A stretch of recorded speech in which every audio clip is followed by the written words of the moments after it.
Florence and the Machine put out the album High as Hope, and I think I probably agree with what one reviewer says. Florence's voice has the ability to make something that's about a thimble's level worth of importance seem about as important as a mountain's level worth of importance.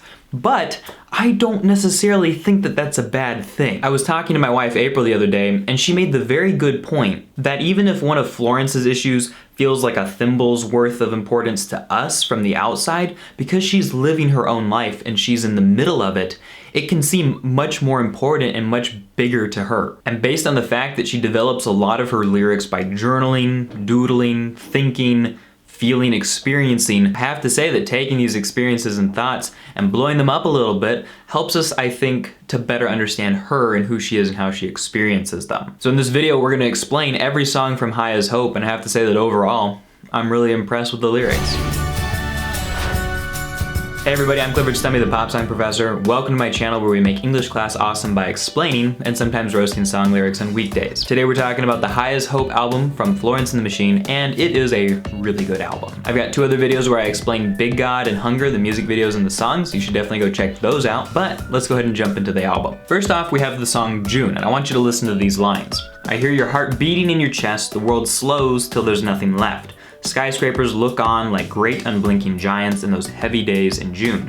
When love became an act of defiance, hold on to each other, she begins in the chorus. Now, some people have said that this song sounds like it has LGBTQ themes, particularly because of that one line, when love became an act of defiance. But Florence has hinted that this song is more about opening up the ideas and the themes of the rest of the album. And there have been situations in concerts where she's told people, turn to the person next to you that you don't know, tell them that you love them. She tries to make it as awkward as possible. And so what I think Joong is really talking about, and it kind of encompasses a lot of different social movements, is the idea that we need to love even when it's difficult.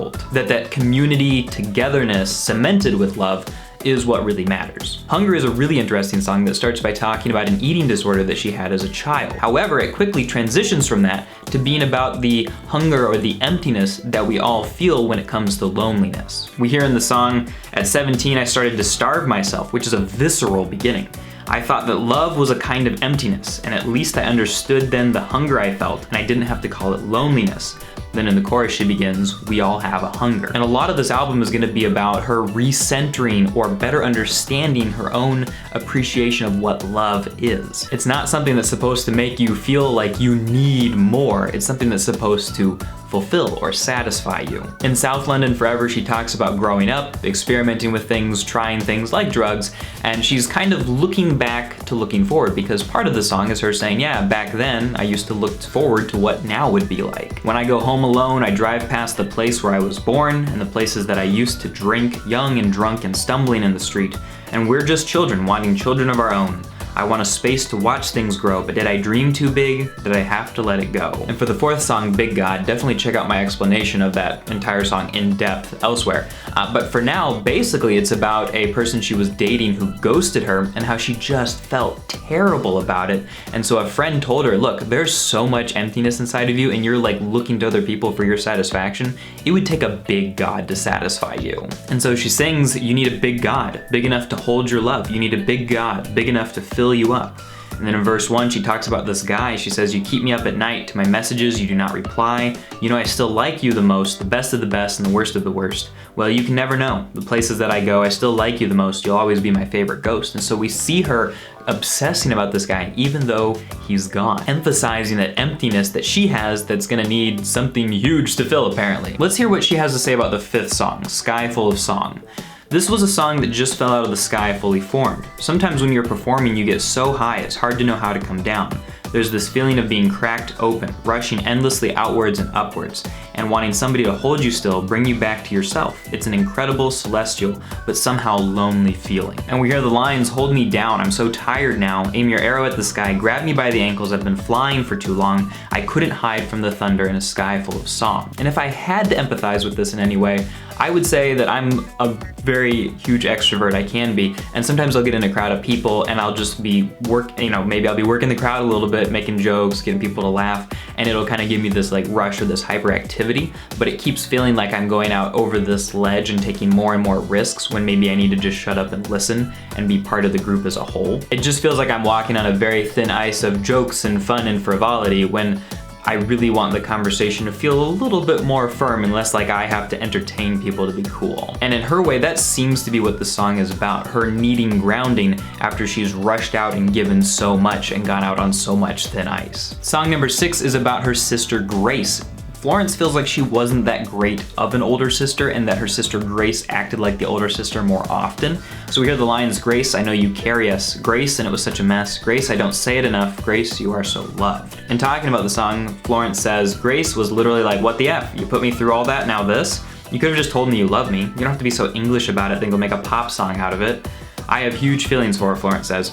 She's such an important person in my life, but there's no way we could sit down in front of each other and go, "I love you so much."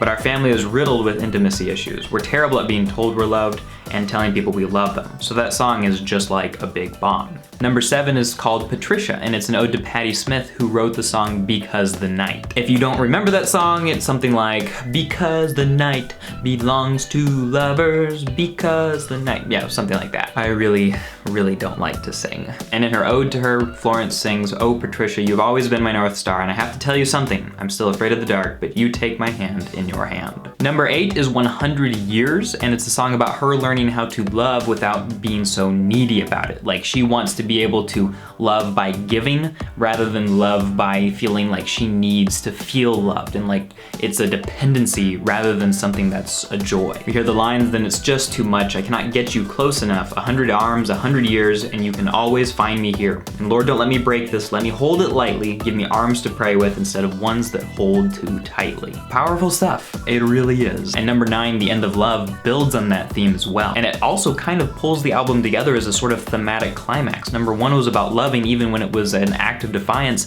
and now number 9 is about loving even when you're not just trying to get something out of it or doing it because you're emotionally needy. Florence says, "I was gonna call it the end of love," which I actually saw as a positive thing because it was the end of a needy kind of love. It was the end of a love that comes from a place of lack. It's about a love that's bigger and broader that takes so much explaining. It could sound a bit negative, but I didn't really think of it that way. The song seems to be inspired by a little bit of a family argument that happened, and so is partially about her learning to love as a choice rather than as a need. And finally, the song No Choir, indeed, has no choir in the background, and it's her talking about how she used to use her audience to self-medicate, but now she feels like she's just more happy as herself. We hear the lines, "And it's hard to write about being happy because the older I get, I find that happiness is an extremely uneventful subject. And there would be no grand choirs to sing, no chorus could come in about two people sitting doing nothing. But I must confess, I did it all for myself. I gathered you here to hide from some vast, unnameable fear, but the loneliness never left me." So in that last part, she's talking about how the audience didn't solve her problem with loneliness and she wasn't happy. She would just hide in that audience. And the first part of the song is talking about how she's getting happier, and that's partially a bad thing because there's not so much to write about when you're just happy. Happiness is a state of contentment and peace,